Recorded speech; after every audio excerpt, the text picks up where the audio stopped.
नमस्कार दोस्तों, कैसे हैं आप लोग। उम्मीद है सभी लोग बहुत अच्छे होंगे और पढ़ाई भी बहुत बेहतर तरीके से आप लोगों की चल रही होगी। आइए अपने विषय वस्तु पे चर्चा करते हैं।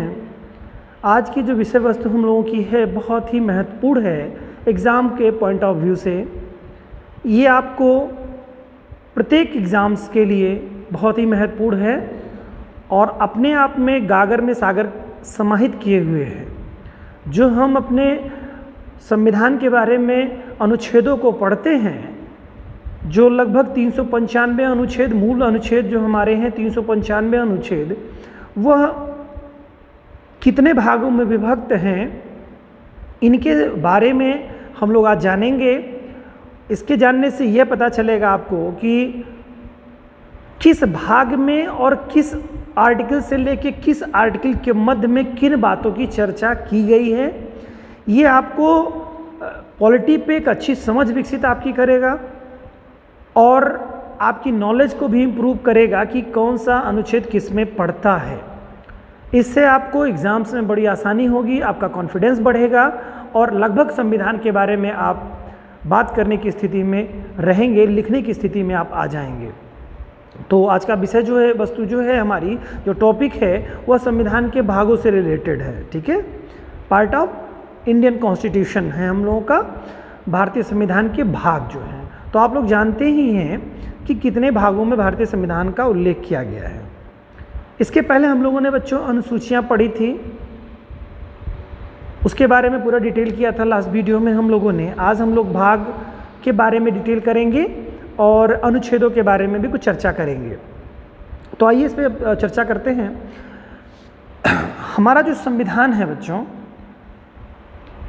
इस संविधान में अनुच्छेद जितने हैं, साथ ही साथ इन अनुच्छेदों को भागों में कन्वर्ट किया गया है।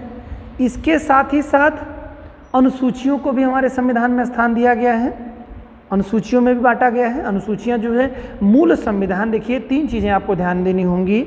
एक तो भाग, दूसरा अनुसूची, तीसरा अनुच्छेद। 3 बातें आप ध्यान रखिएगा। ये जो तीनों चीज़ें हैं, इन सब में परिवर्तन हुआ है। ध्यान से मेरी बात को समझिएगा, सब में परिवर्तन हुआ है। मीन्स हमारा जो संविधान 26 जनवरी 1950 को पूर्ण रूप से बन करके जो लागू हुआ, इस संविधान में समय के साथ साथ परिवर्तन हुए। लगभग हम लोग जो आज़ादी के एक तरह से कहिए तो लंबा समय लगेगा, लेकिन हम लोग कहें अगर जो हम लोग गणतंत्र जब हुए, हमारा संविधान जब लागू हुआ, तो तब से लेकर के 50 से लेकर के अगर हम बात करें तो लगभग 71-72 साल हो गए हमारे संविधान को पूर्ण रूप से लगे हुए। ठीक है, और ये समय के साथ इसमें भी परिवर्तन हुआ। तो जब परिवर्तन हुआ, जो उस समय की जो रिक्वायरमेंट थी, उनके परिप्रेक्ष्य में संविधान बनाए गए थे। समय समय पर संविधान में बहुत सारे फेरबदल भी करने पड़े ज़रूरत के हिसाब से। तो जब फेरबदल किए गए तो ये जो 3 चीज़ें अभी आपको बताई मैंने, अनुच्छेदों की संख्या बढ़ी, भागों की भी संख्या बढ़ी, अनुसूचियों की भी संख्या बढ़ी। क्योंकि ये जो हमारे संविधान में जो 395 अनुच्छेद है, ये अनुच्छेद भागों में कन्वर्ट है। अभी मैंने बताया, इसकी डिटेल अभी मैं करूँगा। भागों में कन्वर्ट है। 395 अनुच्छेदों को आप ऐसे ऐसे कुछ कुछ अनुच्छेदों को रख करके 22 भागों में बांट दीजिए। तो अनुच्छेदों में जब वृद्धि हुई या कुछ घटा तो किस में जाएगा? भाग में भी कुछ घटेगा, बढ़ेगा। ठीक है, उसी तरह अनुसूचियों के बारे में जो लास्ट वीडियो आप लोगों ने देखा, उसमें बताया था मूल संविधान में अनुसूचियों की संख्या 8 थी, लेकिन समय के साथ साथ क्या हो गया, उसमें 4 अनुसूचियों में वृद्धि की गई। अनुसूची 9, अनुसूची 10, अनुसूची 11 और अनुसूची 12 बढ़ाई गई। लास्ट वीडियो में हमने देखा था। तो भाग में भी वृद्धि हुई और अनुच्छेदों में भी वृद्धि हुई। तो लेकिन अनुसूची में जो वृद्धि हुई वह संख्या को इंडिकेट करने लगी, यानी कि 8 अनुसूचियां थी तो 9, 10, 11 और 12 हो गई। भाग भी बढ़े, अनुच्छेद भी बढ़े, लेकिन इनको एक्स्ट्रा नहीं ऐड किया गया, एक्स्ट्रा ऐड नहीं किया गया। बात ध्यान से समझिएगा बारीकी से, इसको एक्स्ट्रा नहीं ऐड किया गया, उसी में ही मेंशन कर लिया गया। किसमें मेंशन कर लिया गया कि जिस भाग से रिलेटेड कुछ फेरबदल परिवर्तन हुआ, उसी में उसको ऐड कर दिया गया। जैसे मैं आपको बताऊं कि नीति निर्देशक तत्वों के बारे में आपने उन्हें सुना होगा, DPSP directive principle of state policy, इसमें आप लोगों ने देखा भाग 4 के अंतर्गत आता है। लेकिन इसके तुरंत बाद अनुच्छेद ये 36 से लेकर 51 के मध्य में है, लेकिन इसके तुरंत बाद देखेंगे तो भाग 4 क आ जाता है। तो भाग 4 क में क्या हम लोगों ने पढ़ा है, मौलिक कर्तव्य के बारे में बात की गई है, ठीक है, फंडामेंटल ड्यूटीज के बारे में बताया गया है। और इसका अनुच्छेद जो किया गया है वो क्या किया गया, 51 क 51 क में इसको रखा गया है। 11 मौलिक कर्तव्य आप लोगों के बताए गए हैं। तो बच्चों जो भाग 4 था तो भाग 4 क कर दिया गया। तो ये जो 4 क किया गया ये एक वृद्धि तो है, भाग में एक वृद्धि है। तो इस तरह से अगर देखा जाए तो एक आर्टिकल यहाँ हमारा भाग 1 यहाँ बढ़ जाता है। इसी तरह से लास्ट वीडियोस में आप लोगों ने देखा 73वां संविधान संशोधन, 74वां संविधान संशोधन और 92वां संविधान संशोधन, ये आप लोगों ने देखा। तो ये जो आप लोगों ने 97वां संविधान संशोधन आपने देखा, जिसमें आप लोगों ने देखा नगर पंचायतों के बारे में, ग्राम पंचायतों के बारे में, उसके बाद में ट्रिब्यूनल मतलब जो है सहकारी समितियों के बारे में आप लोगों ने इसमें देखा, सहकारी समितियां। तो ये जो आपके हैं यानी कि इसमें भी जैसे पहले भाग 9 था बच्चों, तो 9 क बना, फिर 9 ख बना। तो 9 क और ख जो बना तो ये क्या वृद्धि ही तो हुई, भागों में ही वृद्धि हुई। तो भाग यहाँ पर भी 2 भाग बढ़ गए। उसी तरह से भाग 14 हमारा जो 14 है, जिसमें हम लोग जो है संघ तथा उसके राज्य उसके अधीन जो सेवाओं के बारे में है उसमें भी बातें देखी गई। फिर उसके बाद में हम लोगों ने देखा इसी में एक वृद्धि हुई प्रशासनिक अधिकरण यानी कि ट्रिब्यूनल के बारे में, और 14 क में ट्रिब्यूनल जोड़े गए। तो कुल मूल रूप से 4 ये आपके बढ़े। मैंने किस किस में बताया आपको, भाग 4 क में बताया, फिर मैंने बताया आपको भाग 9 में क ख जोड़ा गया तो 2 इधर हो गए, 3 हो गए, और 14 में भाग 14 में 14 क, ठीक है, जिसमें ट्रिब्यूनल के बारे में हम लोगों ने देखा, इसमें अधिकरण यानी प्रशासनिक अधिकरण। ये 4 जो हमारे भाग हैं ये बेटा बढ़े। तो हमारे पास 22 था, तो 22 में अगर हम देखेंगे 4 और जोड़ देंगे तो कितना हो जाएगा हमारा, 26 हो जाएगा। लेकिन भाग 7 को निरसित किया गया, हटा दिया गया, तो उस हिसाब से अगर देखेंगे तो 25। तो कभी कभी एग्जाम में पूछ लेता है इस तरह से कि भारतीय संविधान में कितने भाग हैं, तो इस आधार पे संख्या 25 हो जाती है। तो ये बात ध्यान रखिएगा, अगर कहीं 22 का उल्लेख नहीं कर रहा है, भाग 25 दे रहा है, तो आप उसमें से टिक कर सकते हैं उस चीज़ को। मेरे ख्याल से समझ गए होंगे। उसी तरह से अनुच्छेदों की संख्या भी बच्चों समय के साथ बढ़ती गई। 395 अनुच्छेद है, लेकिन अगर देखा जाएगा तो वर्तमान समय तक 463 अनुच्छेद हो चुके हैं। कहीं किताबों में अपडेट वर्जन में देखेंगे तो संख्या कुछ और थोड़ी आगे पीछे आपको दिखाई देगी, तो उससे भ्रमित मत होइएगा। ये क्या है कि सभी अनुच्छेदों में सब जुड़ते चले गए, ठीक है। तो लगभग 463, 64, 65 की संख्या हमारे पास अनुच्छेदों की हो गई है, ठीक है। तो ये भी बढ़े, लेकिन कैसे बढ़े, 395 में 96 नहीं हुआ, जो अनुच्छेद था उसी में ही उसके कॉलम में क ख की संख्या में बढ़े, या क में जो ऑप्शंस दिए गए थे उसमें कोई मेंशन कर दिया, यानी कि जो मूल संविधान जो थे उसी में क ख करके बढ़ा दिया गया, या 1 2 करके इसको ऐड कर दिया गया। तो उस आधार पर अगर हम देखें तो अनुच्छेदों की संख्या हम लोगों के पास में लगभग 463 के करीब में है, या इससे कुछ ज़्यादा। समय के साथ परिवर्तन होते रहते हैं, चीज़ें जुड़ती रहती हैं, तो इसकी संख्या बढ़ती ही रहेगी।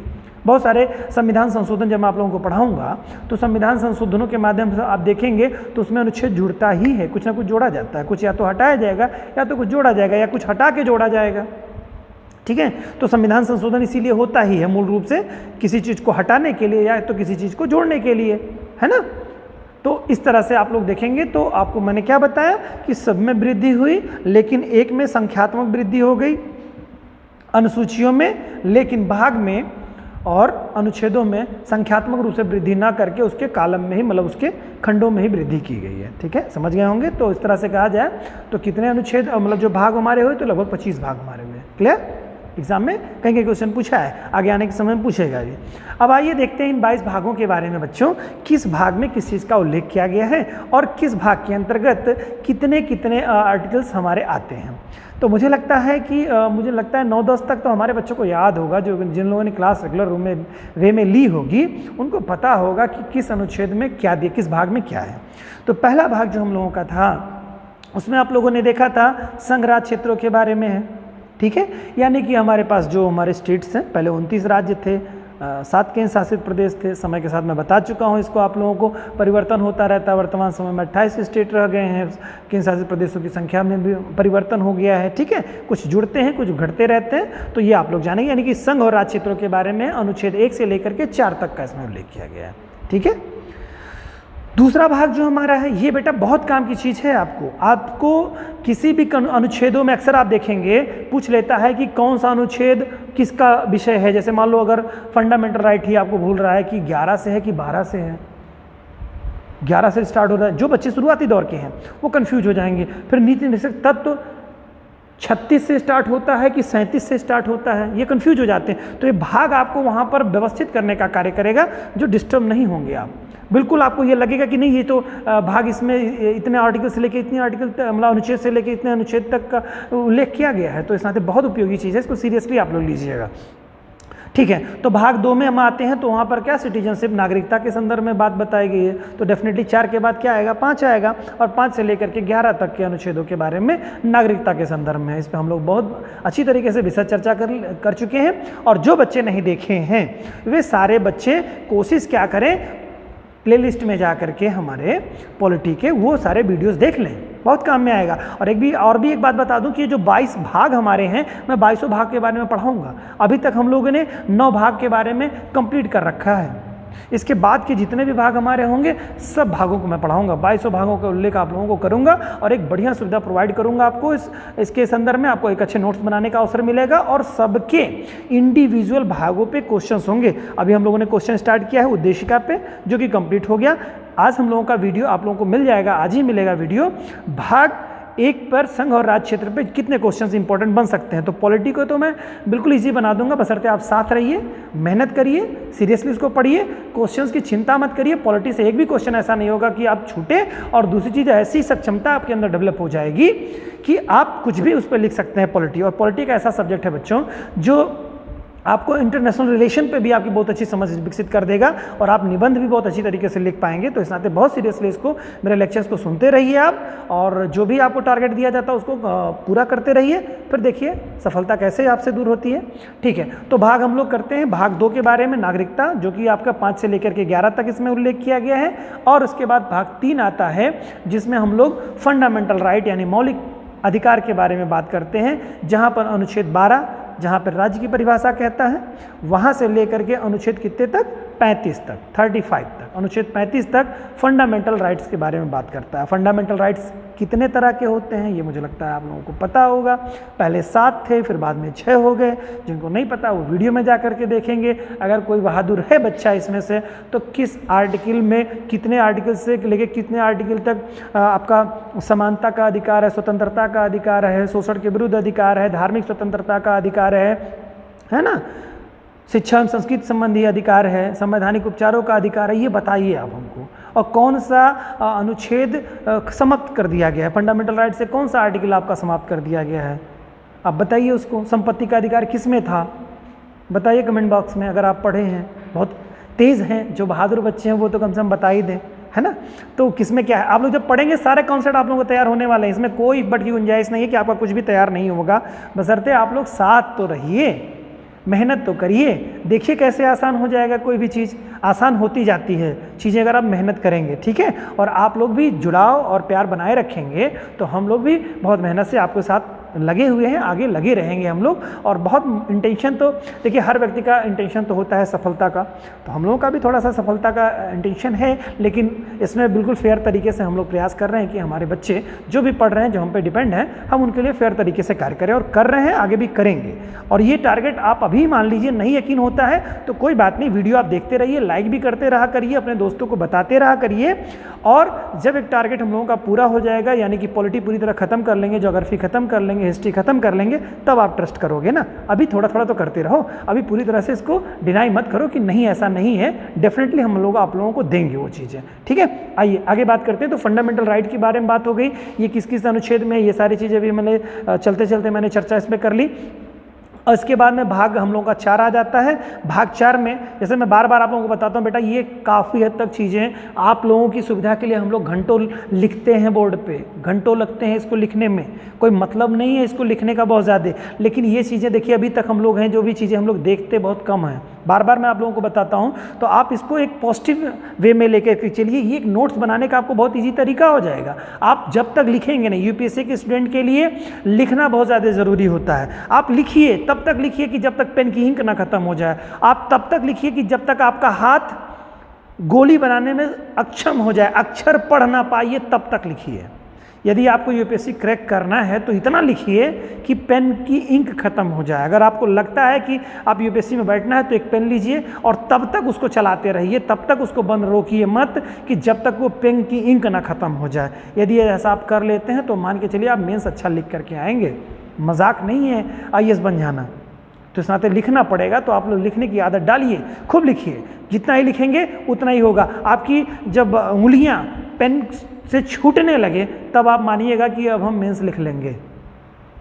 मेंस लिखने का मतलब क्वेश्चंस बहुत ज़्यादा लिखने होते हैं, समय सीमा बहुत कम होती है और उसी में ही सब पूरा करना होता है। तो स्पीड का जितनी तेज़ी से मैं बोल रहा हूँ, इतनी तेज़ी से आपकी पेन भी चलनी चाहिए, ये ज़रूरत है। ये आपको बहुत सारे लोग नहीं बताए होंगे, मैं बता रहा हूँ इसको, आप यकीन करिए इस चीज़ को, ऐसा करना पड़ता है, अन्यथा आप मीन्स लिख नहीं पाएंगे। तो समझ होगी, शब्दकोश होंगे आपके पास, आपकी ब्रेन की स्पीड उतनी गजब की होगी उस टॉपिक पे, तभी आप लिख पाएंगे, अन्यथा आपका छूटना ही छूटना है।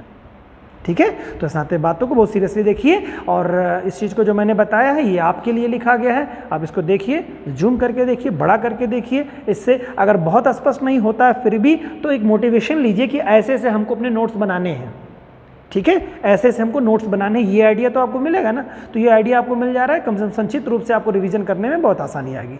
चलिए आगे बात करते हैं। तो हम लोगों ने बात करी नीति निर्देशक तत्वों के बारे में, जिसमें भाग 4 में जिसका उल्लेख किया गया है अनुच्छेद 36 से लेकर के अनुच्छेद 51 तक में नीति निर्देशक तत्वों के बारे में बताया गया, जिसमें नीतियां बताई गई हैं, राज्य सरकार को किन नीतियों का पालन करते हुए वो शासन संचालन करे, किस चीज़ में क्या कैसे सहभागी करे अपने प्रशासन में, तो ये बातें बताई गई, सरकार को निर्देशित किया गया। और मौलिक अधिकार के बारे में ये जो कि नागरिकों को प्रदान किया गया, ये तो आपको पता ही है बच्चों।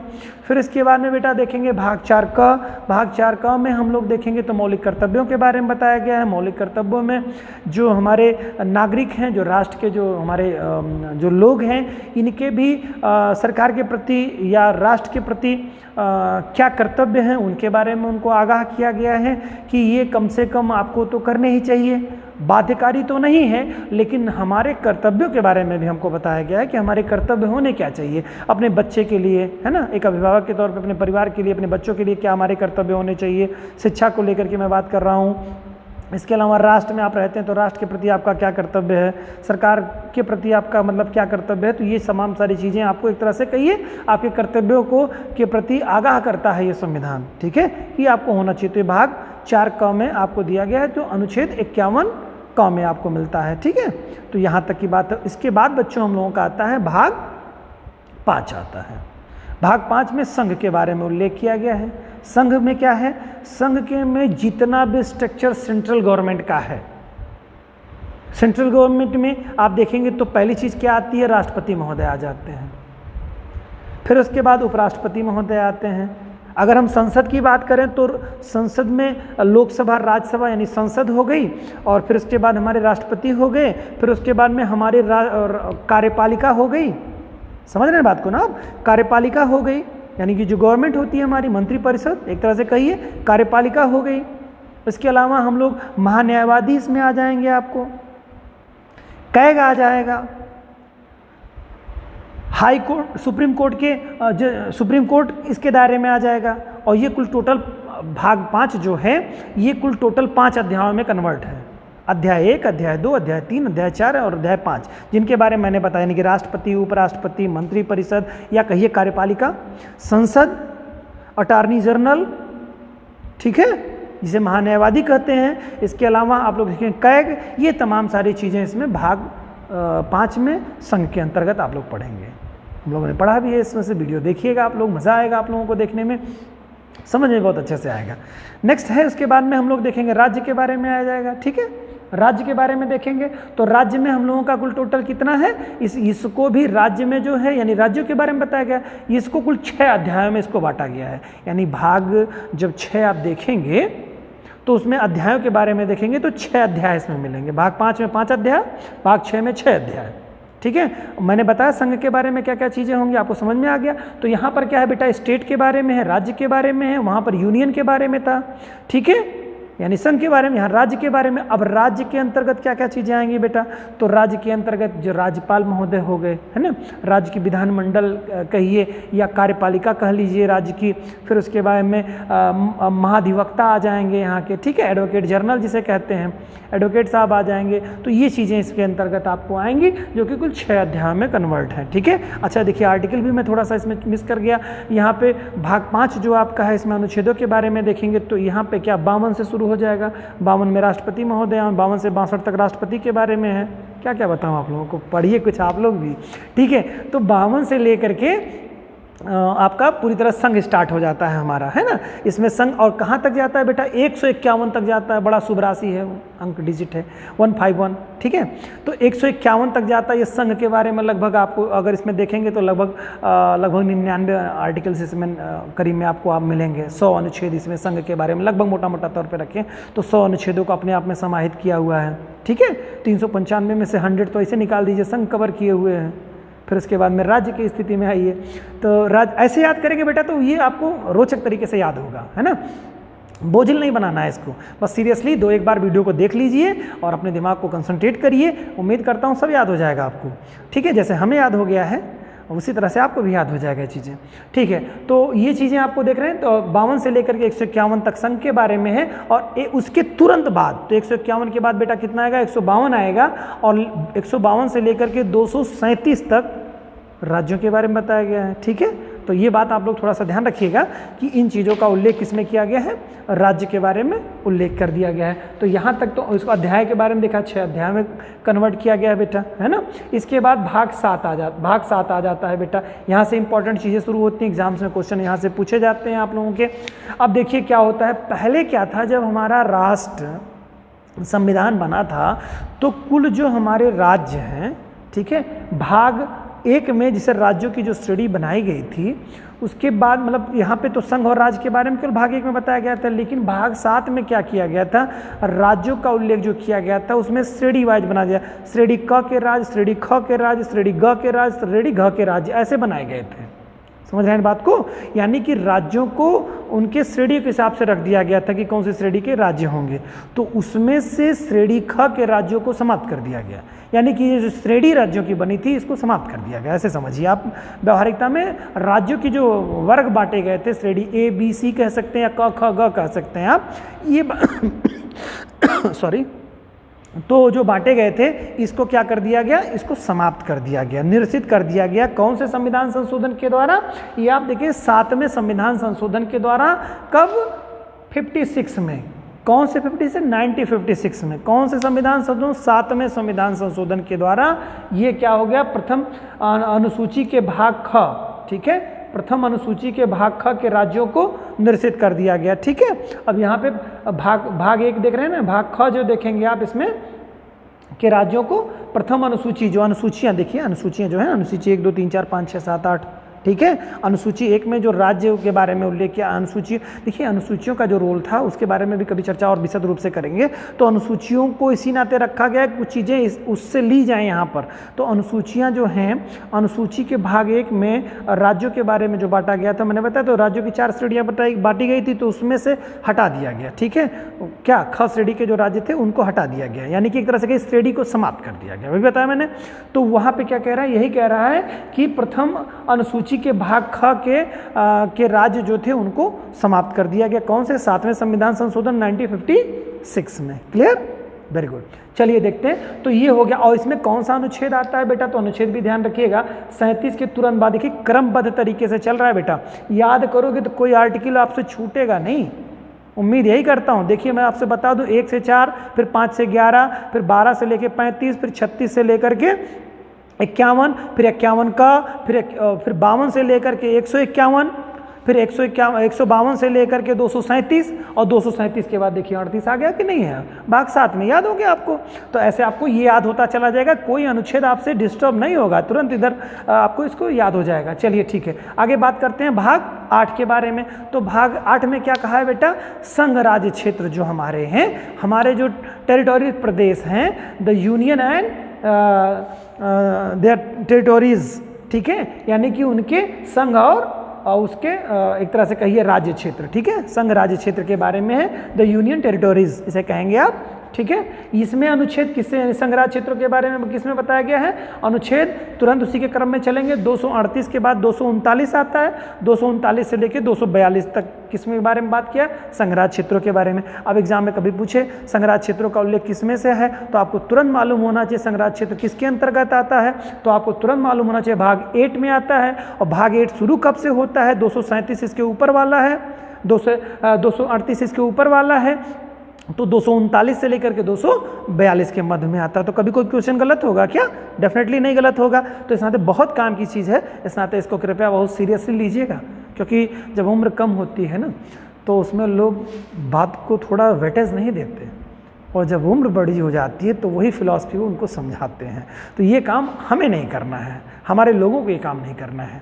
हम लोगों को ऐसा कुछ काम करना है कि हमको मिसाल देनी है ना, एक आदर्श प्रस्तुत करना है। तो हम ऐसी लापरवाहियां नहीं करेंगे, हम सीखेंगे, हम मॉडर्न होंगे, लेकिन पुरानी गलतियों को हम रिवर्स नहीं करेंगे, क्योंकि हम यूपीएससी के स्टूडेंट हैं और हम परिवर्तन को एक्सेप्ट करते हैं। तो सकारात्मक परिवर्तन को स्वीकार करेंगे हम, ठीक है। परिवर्तन यह कहता है कि हमको इसको समझना होगा, ठीक है। तो समझते हैं बात को। तो 239 से लेकर के 242 तक हमारा संघ राज्य क्षेत्रों के बारे में हो जाएगा, ठीक है। इसके बाद में 42 के बाद में आप जानते हैं कि 43 आएगा, और 43 तो यार 43 की 243 पंचायतें पढ़े हो तो 243 तो आपको याद होगा कि पहले में क्या था, 243 ओ तक था, यानी 16 अनुच्छेद। 16 अनुच्छेद किसके में बताया था मैंने बेटा, पंचायतों में बताया था। फिर उसके बाद में आपकी नगर पालिका जिसमें मैंने बताया था 18 अनुच्छेद, ठीक है। तो 243 में ही चलेगा आपका। तो भाग 9 जो आएगा यह 243 पे ही है बेटा, ध्यान रखिएगा, 243 243 पे ही बेस्ड है। अब इसी में ही क ख ग घ से लेकर के या ABCD से लेकर के कई सारे उसमें उपखंड किए गए हैं, यानी कि आप सोचिए एक ही अनुच्छेद में कितने अनुच्छेद होंगे आप सोच नहीं सकते। कैसे, 243 से लेकर 243 ओ, अब 243 ओ मतलब 16 अनुच्छेद तो यही हो गया बेटा। तो एक अनुच्छेद ही अपने आप में 16 समाहित किए हुए हैं। उसके बाद अगर हम बात करें कि संघ मतलब जो भाग 9 क के बारे में बात करें तो 243 त से लेकर के और 243 ये अच्छा, यानी 18 अनुच्छेद इसमें है, 16 अनुच्छेद इसमें है। अगर आप देखेंगे सहकारी समितियों के बारे में भी देखेंगे तो एक बड़ी संख्या आपको यहाँ पर देखने को मिलेगी, ठीक है।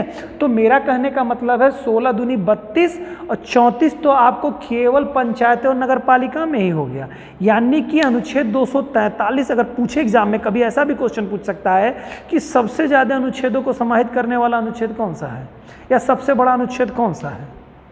एग्जाम कभी कभी ऐसे बना के पूछ लेगा आपसे, तो आपको मालूम होना चाहिए, चूंकि आप इंटेलिजेंट हैं तो आपको मालूम होना चाहिए कि कौन सबसे ज़्यादा लिया है। तो 243 करके ही सब है। तो पंचायतों वाला जो 73वां संविधान संशोधन, 74वां संविधान संशोधन, 97वां संविधान संशोधन, ये बहुत ही महत्वपूर्ण है। भाग 9 के बारे में बात हो रही है।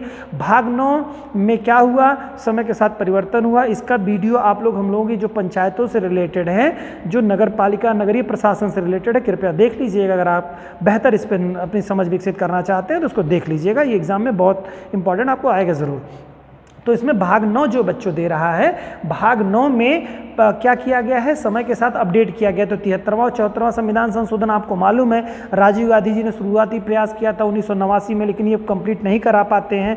तो PV नरसिम्हा राव की सरकार आती है 92 में, फाइनली ये पारित हो पाता है। संसद तिथि भी आपको याद होनी चाहिए कि ये जो है 22 दिसंबर को लोकसभा में पारित हुआ, 23 दिसंबर को राज्यसभा से पारित हुआ था, और 1992 की बात हो रही है। और 93 में जाकर के 20 अप्रैल 1993 में फाइनली मतलब राष्ट्रपति महोदय की स्वीकृति प्राप्त हो जाती है। और उसके बाद ये फिर क्रिया रूप में आता है। कब आता है, पंचायतें 24 अप्रैल 1993 से पूरे भारत में एक रूप से लागू कर दी जाती हैं, और फिर 1 जून 1993 से नगर पंचायतें पूरे भारत भारतवर्ष में लागू कर दी जाती हैं। ये तिथियां आपको याद होनी चाहिए।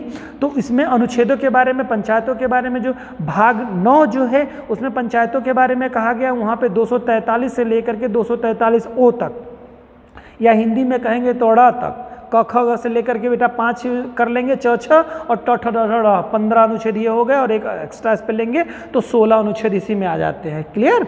तो ये आपका 16 अनुच्छेद पंचायतें कवर कर रहा है। उसके बाद में आपका त से लेकर के य छ तक आपका जो है नगर पालिकाएं कवर कर रहा है बेटा। तो यहाँ पर आपको लगभग 18 अनुच्छेद मिलेंगे। क्लियर हो गया? और ये मैंने बताया नगर पंचायतें जो है 73वें संविधान संशोधन 1992 में किया गया था, और नगर पालिकाएं 74वें संविधान संशोधन, ये भी 92 का ही है। और फाइनली अगर इसको कहना हो तो 93 भी आप कह सकते हैं। ठीक है, 92-93। उसके अलावा 9 ख जो जोड़ा गया था बेटा, वो सहकारी समितियाँ, जो कि बहुत बाद में किया गया है। 2011 में 97वां संविधान संशोधन करके सरकार ने 2011 में क्या है, सहकारी समितियों को कोऑपरेटिव सोसाइटी जिसे कहते हैं, इनकी स्थापना की। कब? 2011 में की सरकार ने। बहुत ही महत्वपूर्ण है, ये थोड़ा रिसेंटली है, रिसेंट है आपका, लगभग 10 साल पहले की बात आपकी हो रही है।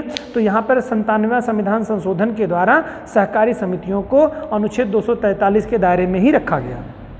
क्लियर? चलिए आगे बात करते हैं। तो ये आपके 3 मतलब जो है भाग 9 में, भाग 9 है, भाग 9 क है, भाग 9 ख है। ठीक है, तो इतना समाहित किया हुआ है। अब बात करते हैं बेटा भाग 10 के बारे में। भाग 10 में क्या कह रहा है? अनुसूचित क्षेत्र तथा जनजातीय क्षेत्रों के प्रशासन के संदर्भ में विशेष उपबंध किया गया, बातें बताई गई हैं। किसके बारे में? अनुसूचित क्षेत्र और अनुसूचित जनजाति क्षेत्रों के बारे में। ठीक है, या जनजातीय क्षेत्र या अनुसूचित जनजातीय क्षेत्र। देखिए जनजातियां क्या होती हैं? वो जो जनजातियां होती हैं वह अनुसूचित जनजातियां ही होती हैं। ठीक है, जनजातियां नहीं, आदिवासी वेशभूषा में या रहने वाले लोग ही जनजातियां कहलाते हैं। ठीक है, और जो क्षेत्र के बारे में है, इसके बारे में भी मैंने बताया था। अनुसूचित क्षेत्र जो है, इसका मतलब सरकार कोई बहुत बड़ा क्षेत्र होता है जहाँ पर जंगल है, घन है, नदी नाले हैं, इस तरह की जो व्यवस्था है उसको जनजातीय क्षेत्रों के रूप में, जहाँ पर निवास करना रहना एक दुर्लभ स्थिति होती है, वहाँ पर शायद की संख्या में लोग जनजातियाँ ही केवल रहती हैं, तो बाकी सामान्य रहना मुश्किल है, वहाँ पर जीवन काफ़ी कठिन और संघर्षपूर्ण होता है। तो वह जो क्षेत्र होता है आपका, या कहिए कि संरक्षित करने वाला क्षेत्र होता है, वो आपका क्या है? अनुसूचित क्षेत्र के दायरे में आता है। ठीक है, तो वहाँ पर रहेंगी कौन सी? जनजातियाँ हैं भाई। निश्चित तौर से जंगलों में कौन रहेगा? आदिवासी लोग रहेंगे, जनजाति के लोग रहेंगे। तो उनके संदर्भ में प्रशासन की क्या व्यवस्था होगी, उसका उल्लेख किया गया है भाग 10 में। आर्टिकल आप लेंगे 244 से लेकर के 244 क के में इसमें उल्लेख किया गया है। ठीक है, 2 अनुच्छेद इसमें दिए गए हैं आपको। ठीक, अब बात करते हैं बच्चों भाग 11 की। भाग 11 में क्या कहता है? संघ तथा राज्यों के मध्य संबंध, रिलेशनशिप कह रहा है। क्या संबंध होंगे संघ और राज्य क्षेत्रों के, मतलब कैसे रिलेशंस बनेंगे, कैसे संबंध बनेंगे, इसके बारे में बात कर रहे हैं। संघ उसके जो संघ और राज्य के मध्य संबंधों के बारे में। ये 2 अध्यायों में बटा हुआ है बेटा। अनुच्छेद 245 से लेकर के 263 तक इसके बारे में दिया गया है। ठीक है, जिसमें यानी अनुच्छेद 245 से लेकर 263 तक ये किसके बारे में बात किया गया है? संघ और राज्यों के मध्य संबंधों के बारे में। तो ये बात देखिए, अनुच्छेद याद रखिएगा बेटा, क्योंकि ये पूछेगा संघ और राज्य क्षेत्रों के बारे में, कहीं कोई क्वेश्चन में जिक्र होगा, उसमें कहेगा इस अनुच्छेद से इस अनुच्छेद के मध्य में है, तो 245 से 263 के मध्य में किया गया। तो ये 11 भाग हम लोगों के हो गए। अब बात करते हैं हम लोग भाग 12 के बारे में। आइए देखते हैं इसके बारे में कहाँ कहाँ क्या दिया गया है। भाग 12 कहता है बच्चों, कह रहा है वित्त, संपत्ति, संविदा और वाद से संबंधित बातें इसमें बताई गई हैं कि जो भी आपकी वित्तीय संपत्ति वगैरह, जो वित्त है यानी धन वगैरह जो आप संग्रहित करते हैं, उसको लेकर के नियम कानून जो बातें बताई गई हैं वो इनमें दी गई हैं। संपत्ति, संविदा यानी कि कौन सी संपत्ति पे आपका अधिकार होगा, जैसे आप लोगों ने सुना होगा कि शत्रु संपत्ति वगैरह के बारे में, ये सब सारी चीज़ें। या जो वाद, उससे रिलेटेड कितने भी विवाद है। शत्रु संपत्ति वही होती है कि जैसे जो पाकिस्तान वगैरह चले गए, भारत में पहले रहते थे और वो क्या करेंगे कि पलायन करके भारत चले गए, वहाँ पर कहाँ पर पाकिस्तान में चले गए, गैर कंट्री में, जो वर्तमान समय गैर कंट्री है, तो वो जो उनकी जो संपत्तियाँ होती हैं वही शत्रु संपत्ति कहलाती है। ठीक है, तो उसके बारे में कभी और चर्चा करेंगे। बहरहाल संक्षेप में आप समझ लीजिए, उससे संबंधित कोई वाद है, संविदा संपत्ति या संपत्ति से रिलेटेड कोई भी वाद होगा वो इसी अनुच्छेद के अंतर्गत है। ये 4 भागों में, अध्यायों में बटा हुआ है बेटा। इसमें 4 अध्याय मिलेंगे। कौन से? भाग 12 4 अध्यायों में आपका बटा हुआ है। इसमें अनुच्छेद 264 से लेकर के 300 क तक के बारे में बात की गई है। संपत्ति का अधिकार आप देखें ना, फंडामेंटल राइट से जो संपत्ति का अधिकार है उसको हटा दिया गया था, किस में ले जाया? 300 क में ले जाके रख दिया गया है ना। समझ गए होंगे आप लोग, बहुत इंटेलिजेंट हैं। ठीक है, तो 300 का जो है वो 300 का यहीं ला के रख दिया गया है ना। तो वही जो संपत्ति का फंडामेंटल राइट में संपत्ति का अधिकार जो था वो चला आया भैया कहाँ पे? भाग 12 में चला आया। तो कोई पूछ ले कि फंडामेंटल राइट में से जो संपत्ति का अधिकार, जो मौलिक अधिकार था, किस भाग में भेज दिया गया? अब तो बड़ी परेशानी की बात हो जाएगी, लेकिन अब आप लोग जान चुके हैं तो आपके लिए परेशानी की बात बिल्कुल नहीं है। अब आप लोग बता देंगे भाई 3 से निकाल करके 12 में इसको कर दिया है ना, संपत्ति के अधिकार को। अब ये क्या विधिक और कानूनी अधिकार रह गया है ना कि फंडामेंटल राइट रह गया। क्लियर? ठीक है, तो यहाँ पर 264 से लेके 300 क तक के बारे में दिया है। 4 अध्याय में बटा हुआ है। भाग 13 में क्या है बच्चों? इसमें क्या है? भारत के राज्य क्षेत्र के भीतर व्यापार, वाणिज्य और समागम के बारे में बात करें, यानी कि भारत की सीमा के अंतर्गत कैसे व्यापार होगा, वाणिज्य को लेकर के कैसे आप क्या करेंगे। वाणिज्य मतलब व्यापार है, उससे रिलेटेड तमाम सारे जो विषय हैं, समागम, मिलाना जुलाना और तमाम सारी चीज़ें जो करनी कैसे होगी, इसका उल्लेख किया गया है। भारत के राज्य क्षेत्र के भीतर व्यापार और वाणिज्य के बारे में कैसे आप करेंगे, उसके लिए क्या गाइडलाइन है, सरकार कैसे उस पर क्रिया कराती है, कार्य कराती है, उसके लिए क्या नियम कानून है, सब इसका उल्लेख किया गया है अनुच्छेद 301 से लेकर के 307 तक। याद रख लीजिएगा, जो नहीं दिखाई दे रहा होगा आपको तो इसको सुन लीजिएगा आप शब्दों को। 301 से लेकर के अनुच्छेद 307 के मध्य में किसके बारे में बात किया है बेटा? वो बात कर रहा है भारत राज्य के क्षेत्र के भीतर व्यापार और वाणिज्य के संदर्भ में। क्लियर? ओके, चलिए बात करते हैं भाग 14 के बारे में बेटा। भाग 14 क्या कहता है? संघ तथा राज्य के अधीन सेवाएं जिसके लिए आप प्रयासरत हैं उनके बारे में बात करता है। किसमें? संघ और राज्य की सेवा। चाह रहे हो ना अधिकारी बनना? बड़ा मज़ा आता है अधिकारी बनने के बाद में, क्योंकि सब सुनते हैं अधिकारियों की। ठीक है, तो ऑफिसर बनेंगे तो लोग सुनेंगे। परिवर्तन हर व्यक्ति चाहता है। मेरे ख्याल से जितने लोग वीडियो देख रहे हैं इसमें कोई व्यक्ति ऐसा नहीं चाहता है कि ऐसी हो दुनिया, है ना। तो कैसी होगी दुनिया? अभी कोई नहीं सुनता, अपने लोग भी नहीं सुनते, है ना। वो कहते हैं ना कि जब टाइम आएगा तब सुनाइएगा, अभी मत सुनाइए, है ना। अभी तो सबको सुनने का टाइम है। तो आप भी ऑफिसर बन जाएंगे तो अब लोग सुनेंगे आपकी बातें, सरकार की पॉलिसीज को आप क्रियान्वित कराएंगे, है ना। तो सभी लोग सुनेंगे। तो वो सुनने सुनाने वाली बात यानी जो सेवाएं देने की बात है वो भाग कितने? 14 में है। संघ और राज्य की सेवाओं से रिलेटेड आपका इसमें दिया गया। ये 2 अध्याय में बेटा बटा हुआ है। अनुच्छेद 308 से लेकर के और 323 तक इसमें उल्लेख किया गया है। 308 से लेकर के 323 तक उल्लेख किया किसमें किया गया है? भाग 14 में संघ और राज्य के अधीन आने वाली सेवाओं के संदर्भ में आपको बारे में बात किया गया है। चलिए आगे देखते हैं बेटा। भाग 14 का अभी मैंने बताया प्रशासनिक अधिकरण जिसे ट्रिब्यूनल कहते हैं, इसका अनुच्छेद में 223 क से लेकर के 223 ख में उल्लेख किया गया है। तो आपको इसके बारे में थोड़ा ध्यान देना होगा। मैं इस पर कभी और विशेष जब वीडियो बनाएंगे तो हम ट्रिब्यूनल किसे कहते हैं उसके बारे में उल्लेख करेंगे, अन्यथा ये वीडियो बहुत बड़ा हो जाएगा हम लोगों का। इस नाते हम लोगों को थोड़ा सा जल्दी है, तो आगे की बातें भी हम लोगों को बची तो बात करेंगे उसमें। तो आप जानते हैं प्रशासनिक अधिकरण ट्रिब्यूनल के बारे में अनुच्छेद 223 क से लेकर के अनुच्छेद 223 ख। ठीक है, सॉरी ये 323 है बेटा, सॉरी 323 क से लेकर के 323 ख यानी 2 अनुच्छेद इसमें आपको मिलेंगे। जिसमें ये कब इस्टेब्लिश किया गया? 42वें संविधान संशोधन। तो 42वां संविधान संशोधन कब हुआ था बेटा? बताइए, कमेंट बॉक्स में लिखिए। बहादुर लोग अपनी जबान पे ले आए। ठीक है, कब हुआ था? कौन करा था? है 42वां इतना फेमस मिनी संविधान संशोधन है, षोडश समिति के आधार पर, संस्तुति के आधार पर पूरा संविधान ही इंदिरा गांधी जी ने बदल डाला। सोचिए एक सशक्त महिला क्या कर सकती है, परिवर्तन ला सकती हैं। उन्होंने क्या किया था? कितना बड़ा परिवर्तन कर दिया था, है। तो वही 1976 में 76 में जो 42वां संविधान संशोधन हुआ था षोडश समिति के आधार पर, और उसकी प्रतिक्रिया में उसमें जो बहुत सारे सुधार कर दिए गए थे, उन सुधारों को मतलब जो लगता था कि ये गलत सुधार किए गए हैं, उसको परिवर्तन करने के लिए फिर आपका 44वां संविधान संशोधन 1978 में किया गया। ठीक है, तो बात वही हो रही है, 42वें संविधान संशोधन के द्वारा अधिकार ट्रिब्यूनल को मेंशन किया गया है भारतीय संविधान में। क्लियर। आगे चलते हैं, बात करते हैं बेटा भाग 15 के बारे में। इसमें क्या कह रहा है, निर्वाचन और चुनाव आयोग, इलेक्शन कमीशन जो आपका है ना, चुनाव आयोग, ये कहाँ किसमें है बेटा, भाग 15 में है। चुनाव आयोग के बारे में यहाँ पर 324 से लेकर के 329 का, 324 से 329 का, तो हमेशा 324 याद रखिएगा, एग्जाम में बहुत क्वेश्चन पूछा है कि चुनाव आयोग के बारे में किसमें उल्लेख किया गया है, तो अनुच्छेद 324 से लेकर के 329 का के मध्य में चुनाव आयोग से संबंधित बात की गई है।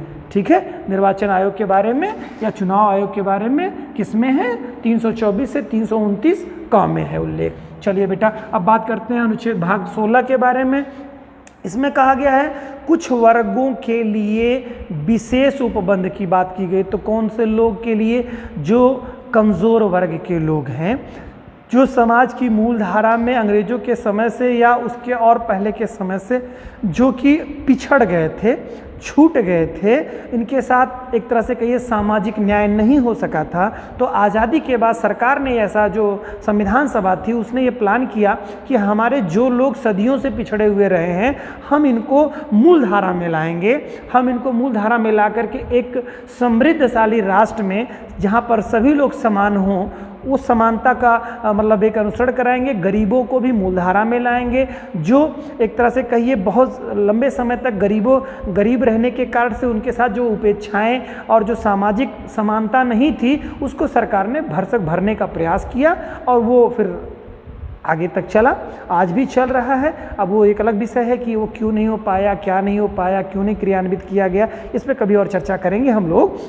लेकिन ये जान लीजिए कि उन्हीं लोगों को जो सदियों से पिछड़े हुए थे, दबे हुए थे, सामाजिक रूप से शोषित थे, उनको ही मूल धारा में स्थान देने के लिए उनके लिए सरकार ने संविधान में विशेष व्यवस्था रखी है कि उनको मूल धारा में लाया जाए। तो वही लोग हैं ये। कुछ वर्गों के संबंध में विशेष उपबंध किया गया अनुच्छेद 330 से लेकर के 342 तक, 330 से लेकर के 342 तक। ठीक है, इसमें क्या किया गया है, SC ST OBC के संबंध में विशेष उपबंध किया गया है। ठीक, SC ST OBC के लिए विशेष उपबंध का जिक्र किया गया है प्यारे बच्चों।